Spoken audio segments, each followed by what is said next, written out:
చాలా మంది అడిగే ఒక ప్రశ్న.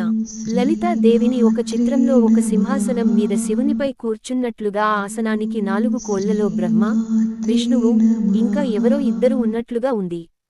ఇందులో అంతరార్థం ఏమిటి? దీనికి జవాబు, లలితా సహస్రనామ స్తోత్రంలో ఈ పటానికి అంతరార్థం కనబడుతుంది. పంచ బ్రహ్మాసనాసీన, పంచప్రేతమంచాధీశాయిని, పంచకృత్యపరాయణ అనే నామాలలో పై చిత్రం ఉంది. 1 సృష్టి, 2 స్థితి, 3 సంహార, 4 తిరోధాన, 5 అనుగ్రహం అనేవి పంచకృత్యాలు.